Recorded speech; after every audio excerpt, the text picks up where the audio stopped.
E learning and teaching पेश करते हैं सीखने सिखाने की दुनिया जमात सुवम मज़मून माहौलती मुताल्ला। आज के सबक का उन्वान है आओ बावर्ची खाना चले। तो इसमें आज हम सबक को समझेंगे अच्छी तरह से, इसको गौर से देखिए। तो चलिए शुरू करते हैं। आओ बावर्ची खाना चले।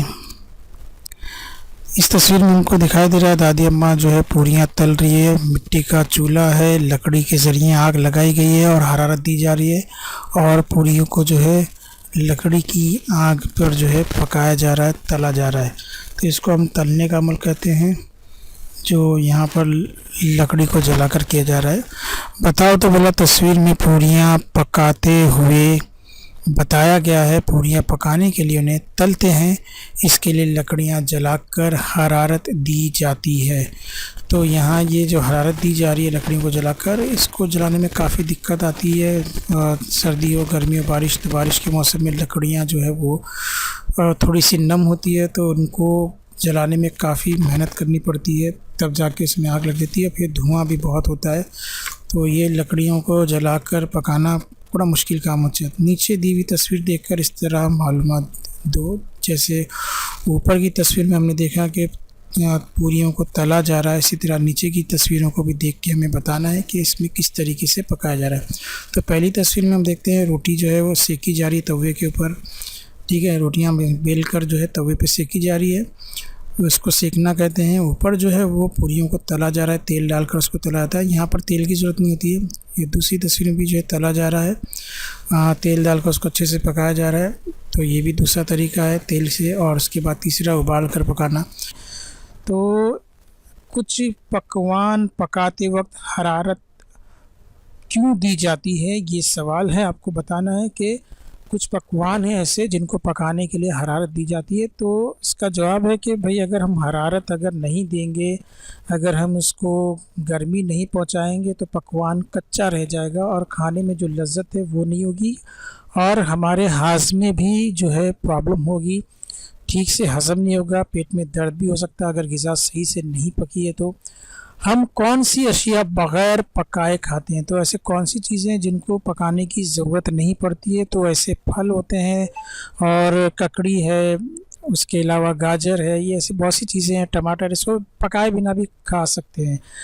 पकवान के लिए लकड़ी के बनिस्बत गैस का इस्तेमाल क्यों आसान है? तो ये सवाल बहुत मायने रखता है। पुराने ज़माने के लोगों को पकाने के लिए बहुत दुश्वारी का सामना करना पड़ता था। सबसे पहले तो लकड़ियों का स्टॉक रखना पड़ता है, उसके लिए एक अलग जगह चाहिए घर के अंदर। तो वो लकड़ियाँ काट के रखी जाती है, फिर उसके बाद जो है उन लकड़ियों को यहाँ चूल्हे में डाला जाता है। उसके बाद उसको जो है आग लगाई जाती। बहुत मुश्किल से आग लगी तो एक फूंकनी आती जिसे फूंकते हैं, फूंक के जो है वो आग को सुलगाया जाता है और उस फूंकने में जो है पूरे घर में धुआं हो जाता है, पूरा घर धुएं से भर जाता है। तो ऐसी सूरत में आँखों से पानी भी निकलता है और इसको जलाने में कम से कम 15 मिनट तो लग ही जाते हैं। और अगर बारिश के दिन हो तो और भी दिक्कत हो जाती है, क्योंकि लकड़ियों में नमी आ जाती है तो जल्दी उसमें आग लगती नहीं है। इसको घासलेट डालना पड़ता है। उसको पहले उसके अंदर का पानी जो है वो भाप बन के उड़ेगा, घासलेट डालने से जब जलेगी तो उसके अंदर की नमी जाएगी, उसके बाद आग लगेगी। तो बहुत मुश्किल होती थी। अभी गैस में क्या है, आपने बटन घुमाया और लाइटर जो है वो टिक टिक किए और आग लग जाती है। कुछ मुश्किल नहीं है, 1 मिनट से भी कम के वक्त में जो है आग लग जाती है। लेकिन मिट्टी के जो चूल्हे होते थे और जो लकड़ियों उसको जलाकर बनाया जाता था, ये बड़ा मुश्किल काम था। तो वक्त काफ़ी बच जाता है गैस के लिए, इसीलिए जो है लकड़ी की बनिस्बत गैस का इस्तेमाल करना आसान है। और दूसरी चीज़ ये है कि हमारे माहौल में जो दरख्त है वो हमारे दोस्त है, जिनसे हमको ऑक्सीजन मिलती है। तो लकड़ियाँ काट काट के हम दरख्तों को नुकसान पहुंचा रहे हैं, हमारे ऑक्सीजन को कम कर रहे हैं हम। उसकी बनिस्बत अगर लकड़ियों को काटने के बजाय उन दरख्तों को परवान चढ़ाया जाए, जितने ज़्यादा दरख्त ज़मीन पर होंगे उतनी ज़्यादा ऑक्सीजन होगी, उतनी ज़्यादा अच्छी बारिश होगी। ठीक है, तो दरख्तों की भी हिफाजत हो जाती है, दरख्त भी महफूज हो जाते हैं और गैस का इस्तेमाल करने से काम आसान भी हो जाता है, जल्दी भी हो जाता है, खाना जल्दी पक जाता है और उसको जलाने में ज़्यादा वक्त भी नहीं लगता। यहाँ अगर हम लकड़ियों को काटना, उनके दरख्तों को काटना, ऑक्सीजन का लेवल कम करना, बारिश का लेवल कम हो जाता है। तो गैस के इस्तेमाल से हम एक तरह से कुदरती चीज़ों की भी हिफाजत कर रहे हैं और अपने लिए जो है काम आसान भी कर रहे हैं, वक्त की बचत भी हो रही है। तो चलिए आगे बढ़ते हैं। पकवान किस तरह बनाते हैं, तो लोग अपनी पसंद के मुताबिक किस्म किस्म के पकवान बनाते हैं। इसके लिए वो दाल, चावल, गेहूँ जैसी चीज़ें लाते हैं, तरकारी, फल लाते हैं, अंडे, गोश्त और मछली लाते हैं। इनसे वो अपनी पसंद के पकवान बनाते हैं। तो किस किस तरीके से पकवान बनाया जाता है, तो यहाँ पर दिया कि हर इंसान अलग अलग किस्म के पकवान बनाते हैं। और अलग अलग किस्म से मुराद ये है कि जिस रियासत में जो लोग रहते हैं उस रियासत के हिसाब से लोग वहाँ का पकवान बनाते हैं। जैसे केरला में अगर जाएंगे तो वहाँ पर नारियल का ज़्यादा इस्तेमाल होता है, चावल का ज़्यादा इस्तेमाल होता है। कोकन की तरफ जाएंगे तो ज़्यादा मछलियों का इस्तेमाल होता है, समंदर की चीज़ें ज़्यादा इस्तेमाल होती है। ठीक है, तो जैसे जहाँ का जो चीज़ ज़्यादा दस्तयाब है, जो ज़्यादा पैदावार जिसकी होती है, उसके हिसाब से उनकी ग़िज़ा में वो चीज़ें शामिल होती है। तो कई जगह पर दाल बनती है, चावल बनते हैं, कोई गेहूँ से बनी हुई चीज़ें, कहीं तरकारी से भी ग़िज़ा तैयार की जाती है, मतलब कि पकवान तैयार किए जाते हैं। फल को भी एक तरह से पकवान के तौर पर हम यूज़ करते हैं। अंडे है, गोश्त है, मछलियाँ, ये सब अपने पसंद के हिसाब से लोग जो इस्तेमाल करते हैं। ठीक है, कई पकवान तैयार करने के लिए हरारत देनी पड़ती है। अभी जैसे अगर मैं अंडे है तो अंडे को पकाना ज़रूरी है। इसको अंडा एक ऐसी चीज़, इसको तल के भी खा सकते हैं और उसको उबाल कर भी खा सकते हैं। और बटाटे जो है उसको हम तल के भी खा सकते हैं, उबाल के भी खा सकते हैं और भून के भी खा सकते हैं। गोश्त का मामला भी ऐसा है कि उसको जो है तल के भी खा सकते हैं और उसको जो है आग में पका कर भी खा सकते हैं, तल के भी खा सकते हैं। ओके, मछली का भी ऐसी तल के भी खाया जा सकता है, उसको सालन में डाल के भी बनाया जाता है। तो कुछ चीज़ें ऐसी होती है जैसे तरकारी, फल है, इसमें से कुछ तरकारियाँ कच्ची खाई जाती है, फल भी जो है कच्चे खाए जाते हैं। कच्चे से मुराद ये नहीं कि इसको हम आग में पकाते हैं, पकने का काम तो वो पेड़ पे ही हो जाता है, पेड़ पे पक जाते हैं, उसके बाद फिर इसको डायरेक्ट धो और खा लो। उसको हरारत की ज़रूरत नहीं पड़ती है, वो दरख्त पे ही जो है सूरज की हरारत से अच्छी तरह से तैयार हो जाता है। तो कुछ पकवान जो है उनको हरारत देना ज़रूरी है, मतलब पकाना ज़रूरी है, और कुछ चीज़ों को जो है बिना हरारत के हम उसको डायरेक्ट खा सकते हैं। कई पकवान तैयार करने के लिए हरारत देनी पड़ती है। चावल पकाने के लिए चावल में पानी डालकर उबालते हैं। पूरियाँ, भजिए जैसी चीज़ों को तला जाता है और इसके लिए तेल या घी का इस्तेमाल किया जाता है। और आम तौर पे जो है अगर इसका ज़्यादा इस्तेमाल करें तली हुई चीज़ों का तो इंसान का मोटापा बढ़ता है और उसको जो है फैटनेस उसका ज़्यादा हो जाता है, तो ये चर्बी और घी जो है अंदर जमा होता है। तो तली हुई चीज़ें खाने से थोड़ा सा एतराज़ करना चाहिए, थोड़ा सा परहेज़ करना चाहिए। एकदम भी बंद नहीं करना चाहिए, उसका ग़िज़ा में इस्तेमाल होना चाहिए, लेकिन एक जो इसकी लिमिट है, जो हद है उतना। मोदक, इडली जैसी चीज़ें भाप पर पकाई जाती है। तो ये साउथ इंडियन में जो है मोदक और इडली बनाई जाती है जो बिना तेल के, ठीक है, तेल के बिना जो है सिर्फ भाप पर ये चीज़ें तैयार होती है। भाप में ताकत बहुत है। आप भाप से तो देखें आपने कि जेम्स वाट ने इंजन चला दिया था रेल का, सिर्फ भाप की ताकत पे। तो भाप के अंदर भी जो है तवानाई होती है, हरारत दी जाती है पानी को, और वो पानी उबलता है और उस पानी के उबलने से जो भाप पैदा होती है उस भाप से ये इडली पकती है। इसीलिए कहा जाता है ना कि जब हम खाना पकाते हैं तो अगर आपको गैस बचाना है, ठीक है, गैस अगर आपको बचाना है तो खाना पकाते वक्त उस जो बर्तन है उसके ऊपर ढक्कन रखना चाहिए। तो ढक्कन रखने से क्या होता है, जो भाप अंदर तैयार होती है वो बाहर नहीं निकलती है, भाप अंदर ही रहती है। तो नीचे से जो है बर्तन को आग मिल रही है, गर्मी, और ऊपर से भाप मिल रही है, तो दो तरफ से उसको गर्मी मिल रही है, इसलिए कम वक्त में ग़िज़ा अच्छी से तैयार हो जाती है। लेकिन बाज़ लोग जो है वो ढक्कन हटा देते हैं ताकि वो भाप बाहर निकलती रहे और खाना को देर तक पकने दिया जाए और जल ना जाए, उबल ना जाए। तो सुस्ती की वजह से कुछ लोग ढक्कन को हटा देते हैं। खाने को जल्दी पकाना है और अगर गैस को बचाना है तो आपको ढक्कन रखना, वहीं खड़े रहना है, चेक करते रहना है कि भाई खाना पका या नहीं पका। तो कुकर भी जो है भाप के ऊपर ही काम करता है, भाप की वजह से जो है कुकर में खाना जल्दी गलता है, जल्दी पकता है। ठीक है, तो भाप के अंदर भी ताकत है, तो भाप से भी हम जो है ग़िज़ा को पका सकते हैं। चपाती और रोटी इन सबको सेक कर बनाते हैं। आपको अच्छी तरह मालूम है कि जब आपकी अम्मी चपाती बनाती है, रोटी बनाती है, तो उसको सेक कर बनाते हैं। ग़िज़ाई अशिया को हरारत देकर बनाने से वो आसानी से हज़म हो जाती है और ज़्यादा मज़ेदार हो जाती है। तो पुराने ज़माने में जब कहा था कि इंसान जंगलों में रहता था तो उसके दो काम होते थे, जंगली जानवरों से अपनी हिफाजत और अपनी ग़िज़ा की तलाश। तो उस ज़माने में लोग कच्चा खाया करते थे क्योंकि आग की जो है दरियाफ्त नहीं हुई थी, लेकिन आग की दरियाफ्त होने के बाद इंसान ने जब पकी हुई चीज़ खाया तो उसने फिर कच्ची चीज़ें खाना छोड़ दिया। तो अगर मुनासिब हरारत में अगर ग़िज़ा को पकाया जाए, यानी कि एक बहुत ज़्यादा भी ना पकाया जाए, अगर बहुत ज़्यादा पकाया जाएगा तो उसकी जो ग़िज़ाइयत है वो ख़त्म हो जाएगी, इसके अंदर हयातीन और विटामिन्स जो सेहत की चीज़ें वो जल जाएगी। तो ग़िज़ा में मज़ा तो आएगा लेकिन जो ताकत मिलनी चाहिए वो नहीं मिलेगी। तो ग़िज़ा को मुनासिब हरारत देना चाहिए, बहुत ज़्यादा भी नहीं और बहुत कम भी नहीं, ठीक है। तो हरारत इसलिए दी जाती है ताकि ग़िज़ा जल्द अज़ जल्द हमारे जिस्म के अंदर हज़म हो जाए और जल्दी जल्दी खून बने, जिस्म को जल्दी क़ुव्वत मिले। और दूसरी वजह यह है कि अगर सही हरारत दी जाए तो ग़िज़ा मज़ेदार बनती है बनिस्बत अगर ग़िज़ा कच्ची हो। तो ये आपको जो तस्वीर दिखाई दे रही है मोदक की है, ये सिर्फ भाप पे बनता है। ये पूरियाँ जो दिखाई दे रही है ये जो है तलकर बनाई गई, ये इडली है, ये भी भाप पर बनी है। ये चपाती, इसको सेक कर बनाया गया। बाकी आप ये फ्रूट्स की तस्वीर देख रहे हैं, तरकारी की तस्वीर देख रहे हैं, तो फ्रूट्स तो सारे जो है वो डायरेक्ट काट के आप खा सकते हैं, इसको हरारत देने की ज़रूरत नहीं है। यहाँ पर जो गाजर नज़र आ रहे हैं इसको आपको जो है आप इसको कच्चा खा सकते हैं आप, ठीक है। बाकी गोभी वगैरह है तो इन सबको पका कर खाना है। गाजर आप कच्चे खा सकते हैं, मूली कच्ची खा सकते हैं, ठीक है। चलिए आगे बढ़ते हैं, हम देखते हैं और सबक में क्या है। तो यहाँ पर एक हमको लड़की नज़र आ रही है जो कड़िंगल खा रही है।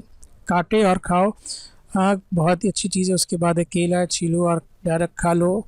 उसके बाद फ्रूट्स दिए हैं और जो है ये सलाद तैयार की है उन्होंने, गाजर काट के, मूली काट के, इसको सलाद कहते हैं। तो ये सलाद भी जो है कच्चा खाया जाता है। जब तेल की चीज़ें ज़्यादा खाई जाती है तो उसके साथ सलाद भी खाया जाता है। सलाद खाने से ग़िज़ा को हज़म करने में आसानी होती है।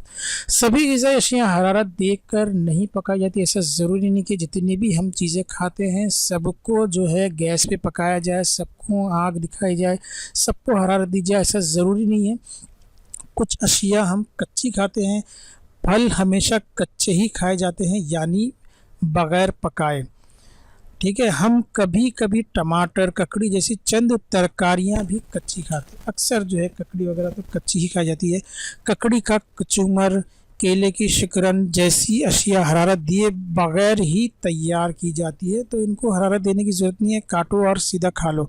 सलाद में तो बिल्कुल इसी तरह से होता है, कचूमर में भी इसी तरह से होता है कि काटो और उसको डायरेक्ट खा लीजिए। उसको किसी भी किस्म की हरारत देने की ज़रूरत नहीं है, उसको पकाने की ज़रूरत नहीं है। तो तमाम खाने वाली चीज़ें हरारत के ज़रिए देकर ही खाई जाए, ऐसा ज़रूरी नहीं है। कच्ची भी चीज़ें खाई जा सकती है और जिन चीज़ों को पकाए बिना नहीं खा सकते उनको पका कर खाना है। आगे बढ़ते हैं। लज्जत में फ़र्क महसूस करो, है ना। दिलचस्प बात कि लज्जत में क्या जो है फ़र्क है, यानी लज्जत भी अलग अलग तरह किस्म की है। जैसे हम देखते हैं पापड़ भूनकर भी खाते हैं और तलकर भी खाते हैं।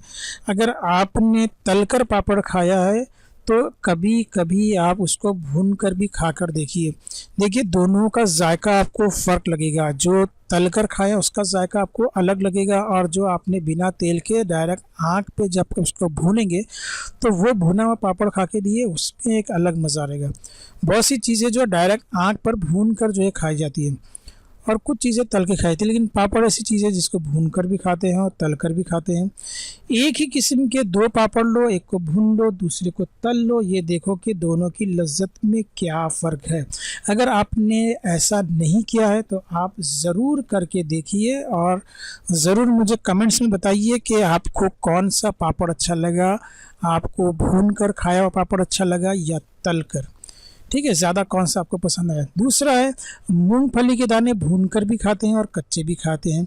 तो कच्चे भी जो है खाए जाते हैं, भूनकर भी खाए जाते हैं मूंगफली, और उबाल कर भी खाए जाते हैं, ठीक है। तीनों तरीके से उबाल कर भी खाते हैं और भूनकर तो आपने देखा होगा कि जहाँ भी साहिल समंदर के पास है तो वहाँ पे देखिए रेत होती है, रेत के अंदर जो है मूंगफली को भून भून के जो है वो देते हैं। तो भूनकर भी खाते हैं, बाज़ औक़ात कच्चे भी खाए जाते हैं और कुछ जो है मूंगफली को उबाल कर भी खाते हैं। उबालने का जो है मूंगफली को उबाल कर जब खाया था तो उसका टेस्ट अलग आता है और भून कर जो खाया था उसका भी टेस्ट अलग है। वो भी आप मुझे बताइए कि दोनों में जायकों में आपको कौन सा जायका पसंद है। कच्चा खाना आपको ज़्यादा लजीज लगा है या भून कर या उबाल कर, तो मुझे ज़रूर कमेंट्स में बताएं। कच्चे आलू के टुकड़े और उबले हुए आलू के टुकड़ों में लज्जत में क्या फ़र्क है। तो अगर आप देखेंगे कच्चे आलू का टुकड़ा अगर आप खा के देखो और उबलने के बाद उसको खा के देखो, आपको टेस्ट में फ़र्क नज़र आएगा, लज्जत में अलग लगेगा। कच्चा आलू आपको बिल्कुल भी उसका जायका पसंद नहीं आएगा, लेकिन उबले हुए आलू का जायका आपको अच्छा लगेगा और तला हुआ तो बहुत ही ज़्यादा अच्छा लगेगा। तो इन दोनों के भी जायके के ताल्लुक से आप मुझे ज़रूर बताइए।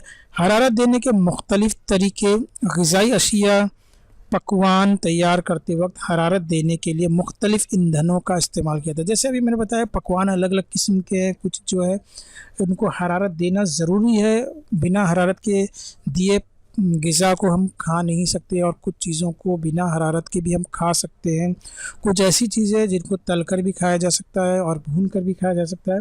इसी तरीके से ग़िज़ा को हरारत देने के भी अलग अलग तरीके हैं, वो तरीके हम देखते हैं कौन से हैं। तो उससे पहले हम देखते हैं नया लफ्ज़ एहतराक पज़ीर अशिया। जो शय, नया लफ्ज़ सीखो, एहतराक पज़ीर अशिया। जो शय जल सकती है उसे एहतराक पज़ीर शय कहते हैं, यानी कि जिन चीज़ों को हम जलाने की कोशिश करते हैं और जलने लग जाती है उसको हम कहेंगे एहतराक पज़ीर।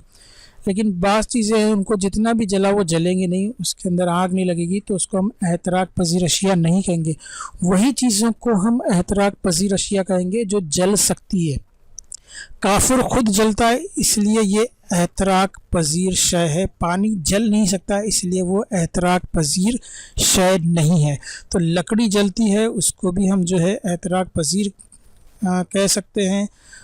लेकिन अगर हम पत्थर जलाएं या पानी को जलाने की कोशिश करें तो पानी उबल सकता है, उबल कर भाप बन के चला जाएगा, ख़त्म हो जाएगा, लेकिन जलेगा नहीं।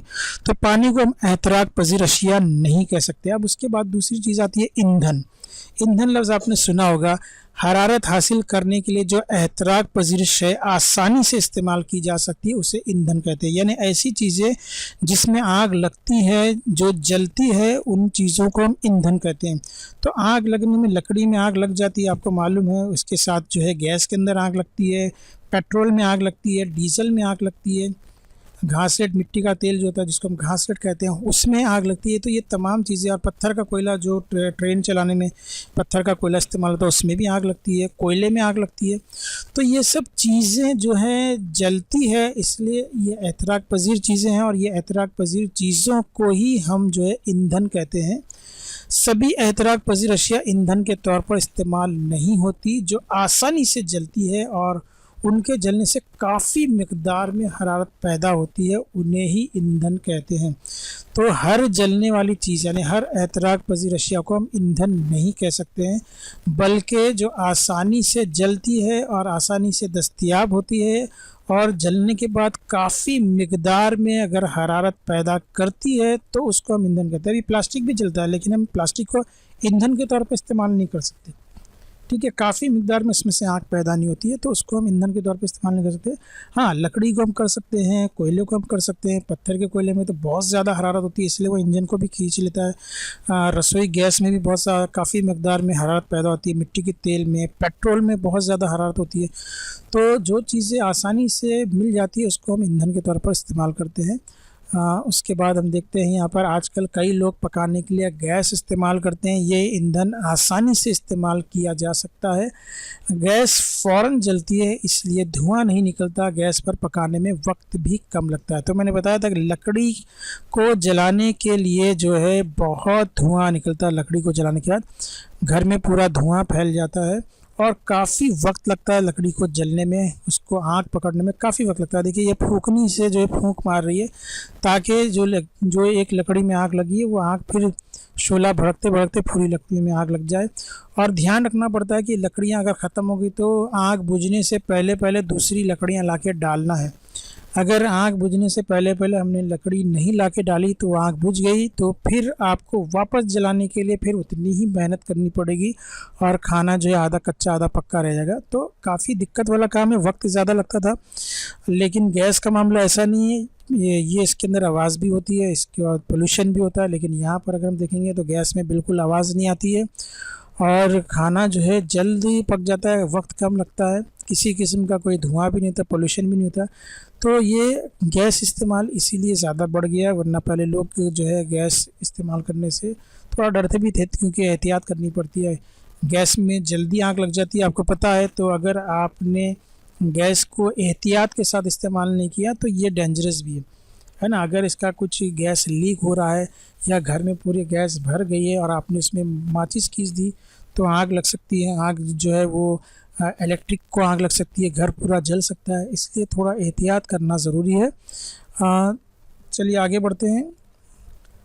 कुछ लोगों के पास चूल्हे होते हैं, चूल्हे में लकड़ी इस्तेमाल करते हैं। लकड़ी सुलगाना मेहनत का काम है, जैसे मैंने शुरू से बताया कि लकड़ी जलाना ये कोई आसान काम नहीं है, बहुत मेहनत लगती है। इसके अलावा लकड़ियों से धुआं भी पैदा होता है। ईंधन हासिल करने के लिए दरख्त काटे जाते हैं जिससे माहौल को नुकसान पहुंचता है। तो ये चीज़ मैंने पहले ही बता दिया कि चूल्हे में लकड़ी इस्तेमाल की जाती है। जैसे यहाँ पर जो सिगड़ी दिख रही है आपको, ये अंगीठी भी कहते हैं, इसको सिगड़ी भी कहते हैं। तो इसमें भी जो है कोयले को डालकर जलाया जाता है और इससे भी काफ़ी धुआं पैदा होता है। इस पे भी खाना पकता है। बहुत सारे लोग जो है वो गैस लेकर नहीं घूम सकते हैं तो सिगड़ी लेके घूमते हैं बस स्टॉप वगैरह पे, बस डिपो में, और वो फ़ौरन वहीं पे चाय बनाकर दे देते हैं।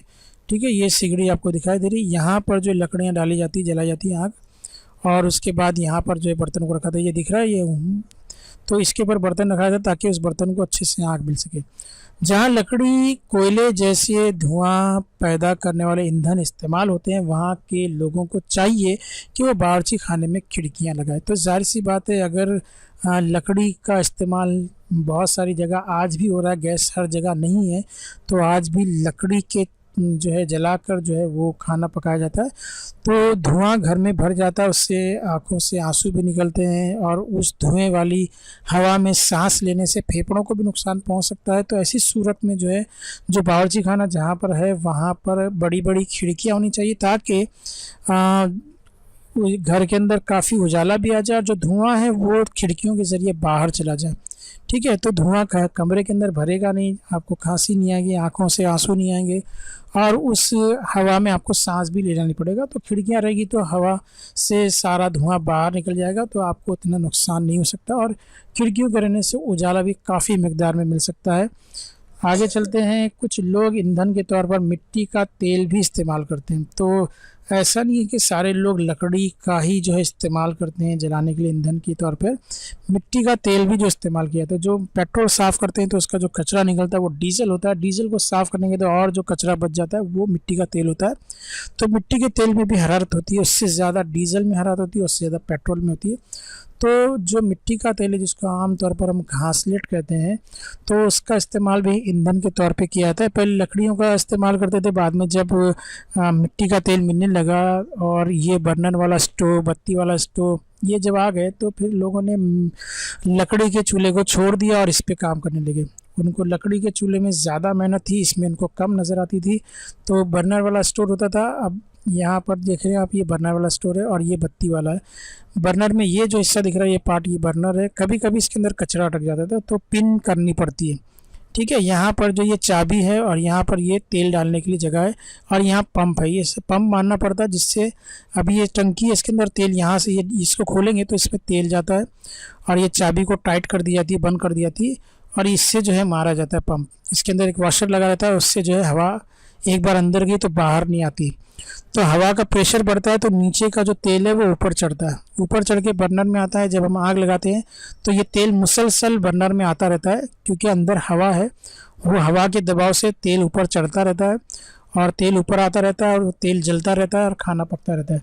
अब जब आपको ये आग जो है तेल ऊपर चढ़ना बंद करना है आपको, यानी कि आपको ये चूल्हा बंद करना है, इसकी आग बुझाना है, तो फूंक वूक मारने की ज़रूरत नहीं है, बल्कि आपने ये चाबी खोल दी है, चाबी खोलते साथ ही हवा बाहर आ जाती है, तेल ऊपर का नीचे आ जाता है और स्टोव बुझ जाता है। बत्ती के चूल्हे में यहाँ पे बहुत सारे जो है वो रस्सी होती है चारों तरफ से, इस चूल्हे में बहुत आवाज़ होती है, बर्नर वाले स्टोव में बहुत आवाज़ होती है, लेकिन बत्ती के चूल्हे में बिल्कुल आवाज़ नहीं। जैसे गैस में कैसे चारों तरफ से एकदम छनकर जो है वो आग आती है, बिल्कुल इसी तरह से ये बत्ती वाले चूल्हे में भी ऐसी आग आती है। ये बत्तियाँ होती है, मतलब कि इसमें जो है वो रस्सी होती है जो ख़ास तौर से इसके लिए इस्तेमाल होती है, वो रस्सियाँ डाली जाती है, बड़ी मुश्किल से रस्सियाँ डालनी पड़ती है। मैंने कई बार मैंने डाला भी हूँ। तो वो डालने के बाद वो रस्सी जो है, ये टंकी जिसके अंदर तेल है ना, उसमें ये रस्सियाँ लटकती है। अभी इसमें कैसा होता है, इसमें हम लोग पंप मारते हैं तो हवा के प्रेशर से वो जो हमारा घासलेट है वो ऊपर चढ़ता है। इसके अंदर पंप मारने की ज़रूरत नहीं पड़ती है, इसके अंदर एक छोटा सा नॉब है, इसको घुमाएंगे तो ये बत्तियाँ ऊपर आती है। तो ये बत्तियाँ ऊपर आती है, जब हमको बुझाना है तो इसको कम कर दो तो बत्तियाँ नीचे हो जाती है, बुझ जाता है। तो यहाँ पर जो है ना, ये जो रस्सी होती है, रस्सी यहाँ जो टैंक है इसके अंदर जो घासलेट है उसमें रस्सी डूबी रहती है। तो वो रस्सी जैसे तेल उसके अंदर रस्सी चूस लेती है, तो वो तेल ऊपर चढ़ जाता है बत्ती के चूल्हे में, और फिर वो ऊपर से हम जब आग लगाते हैं तो सारी जो है रस्सियाँ जो जलने लग जाती है, और एक बहुत ही अच्छी खूबसूरत जो है हमको गैस की तरह, जैसे गैस में कैसे चारों तरफ से जो आग आती है, बिल्कुल वैसी इसमें भी आग आती है। और इसमें सबसे बड़ी बात है कि इसके अंदर जो है आवाज़ नहीं आती, शोर नहीं आती। इस ये बर्नर वाले स्टोव में बहुत शोर होता है, मालूम पड़ जाता है कि चूल्हा चालू है, और इसमें मालूम ही नहीं पड़ता। चूल्हा अगर अपने चढ़ा दिया, और तो जैसे गैस में मालूम नहीं पड़ता, बाज़ औक़ात जो है लोग गैस पे रख के भूल जाते हैं, उबलने के बाद मालूम पड़ता कि अरे चूल्हा बंद करना भूल गए, गैस बंद करना भूल गए। ये बत्ती वाले चूल्हे में भी यही प्रॉब्लम आती है। तो अगर सामने बैठो तो ठीक है, अगर किसी दूसरे काम में लग गए तो यहाँ पर ये तो आवाज़, ये तो जल रहा है, आवाज़ बिल्कुल नहीं आ रही, मालूम ही नहीं पड़ता कि जल रहा है, तो चीज़ें उबल जाती है, जल जाती है, कुछ ऐसा होता है। ठीक है, तो मिट्टी के तेल को घासलेट भी कहा जाता है। आजकल बाज़ार में मुख्तलिफ़ किस्म की बिजली की अंगूठियाँ मिलती है, अंगीठियाँ। इसका इस्तेमाल बहुत आसान है। ये देखो बिजली की अंगीठी है, तो इसमें क्या है, आपको ना घासलेट डालने की ज़रूरत है, ना बत्तियाँ लगाने की ज़रूरत है, ना पंप मारने की ज़रूरत है, ना गैस जलाने की ज़रूरत है, कुछ भी करने का नहीं। बस खाली इसका प्लग है, जो आपको प्लग पॉइंट में लगा दो, बटन दबा दो, ये जो है गर्म हो जाएगा। यहाँ पर सारे जो इंस्ट्रक्शन दिए हुए, कितनी आपको टेम्परेचर चाहिए उतने उसके हिसाब से इस पर रख दो, और पकड़ तैयार। तो इलेक्ट्रिक से, इसको इलेक्ट्रिक स्टोव कहते हैं। तो ये बिजली की अंगीठियाँ हैं। तो और भी ज़्यादा इजी हो गया, मतलब पंप मारने की ज़रूरत नहीं है, घासलेट निकालने की ज़रूरत नहीं, पिन करने की ज़रूरत नहीं, बर्नर बदलने की ज़रूरत नहीं, बहुत सारे काम इसमें होते हैं। ये जो पंप मारने का, उसका वाशर ख़राब हो गया, बदली करो, अगर वाशर नहीं बदली करेंगे तो कितना भी पंप मारो आप, इसमें हवा चढ़ेगी नहीं।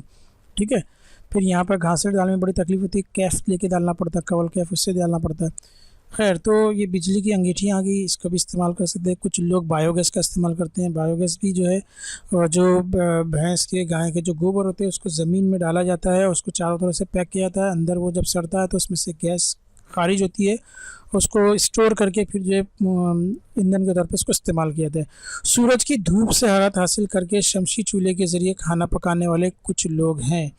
यानी आजकल जो है वो साइंस इतनी तरक्की कर रही है कि उन्होंने कहा कि भाई सूरज की रोशनी जो हमेशा, उसके अंदर जितनी तमाज़त पहले थी आज भी है और हमेशा रहेगी, तो उसके अंदर भी काफ़ी ताकत है, उसके अंदर भी काफ़ी जो है वो हरारत होती है। तो उस हरारत को भी जो है इस्तेमाल करके खाना पकाया सकते हैं। जैसे अभी यहाँ पे देखिए शमशी चूल्हा, तो जब सूरज की रोशनी इस कांच पे पड़ती है तो इसकी धूप यहाँ पड़ती है, डायरेक्ट धूप पड़ रही है और एक कांच के ज़रिए धूप पड़ रही है, तो अंदर जो खाना रखा हुआ है उस धूप की हरारत से ही खाना अंदर पक जाता है। इसको शमशी कुकर कहते हैं या शमशी चूल्हे कहते हैं। ये भी देखिए आपको चारों तरफ से ये रिफ्लेक्शन के लिए दिया, आपने यहाँ पे बर्तन रखा है, चारों तरफ से जब सूरज की रोशनी पड़ेगी तो ये सब रिफ्लेक्ट करेंगे और ये रिफ्लेक्शन यहाँ पर आएगा, उसका जो अक्स इधर आएगा और ये पानी गर्म हो जाएगा। इसी तरह से यहाँ पे भी डिश है, देखिए आपको, ये भी चारों तरफ से रिफ्लेक्शन आएगा और ये खाना सूरज की रोशनी से पकेगा। तो सूरज की रोशनी से आप जितना भी पकाओ, सूरज की रोशनी में या उसकी हरारत में कभी कमी नहीं आएगी। ठीक है, तो अलग अलग तरीके से जो है लोग ग़िज़ा को पकाते हैं। तो मैंने बता दिया कि जैसे लकड़ी को जलाकर भी जो है खाना पकाया जाता है, इसी तरह से मिट्टी के चूल्हे से, यानी कि मिट्टी के तेल से और घासलेट से भी पकाया जाता है। फिर बिजली की अंगीठियाँ, उससे भी पका सकते हैं। फिर सूरज की तवानाई जो है उसके अंदर हरा, तो उससे भी पका सकते हैं। तो अलग अलग तरीके से लोग पकाते हैं, पकाते रहेंगे। अब हम देखते हैं हमने इसमें इस सबक में क्या क्या सीखा। सबसे पहली बात हमने क्या सीखी, ग़िज़ाई अशिया तैयार करते वक्त उन्हें हरारत देकर पकाना पड़ता है, इसलिए वो आसानी से हज़म होती है और मज़ेदार भी होती है। दूसरा पॉइंट हमने समझा, उबालना, भाप में पकाना, तलना, भुनना, ये हरारत देने के मुख्तलिफ़ तरीके, अलग अलग तरीक़ों से ग़िज़ा को पकाया जाता है और हर एक तरीके में ग़िज़ा का अलग अलग मज़ा है। हर चीज़ को हम उबाल कर नहीं पका सकते हैं, हर चीज़ को हम तल कर नहीं पका सकते। चीज़ों को उसके हिसाब से जो है हरारत दी जाती है।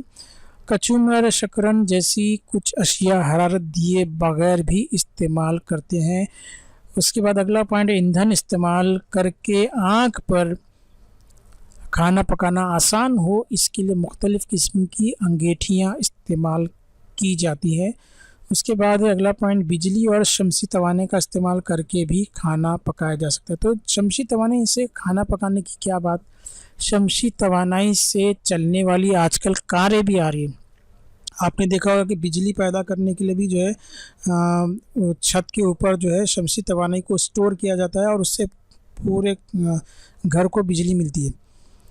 तो शमसी तवानाई का इस्तेमाल ये भी कर सकते हैं आप, छत जो होती है खुली टेरेस के ऊपर, उसके ऊपर जो है वो शमसी तवानाई को ज़ख़ीरा करने के लिए जो अबरक इस्तेमाल किया जाता है उसको उसके पैनल अगर ऊपर लगा दें तो उसके बाद जो सूरज की रोशनी जब उस पे पड़ती है तो उसको सूरज की रोशनी हरा उसके अंदर तब्दील होती है, हाँ बिजली के अंदर तब्दील होती है और फिर उसको जो है उसके ज़रिए हम घर में जितनी भी चीज़ें जला सकते हैं।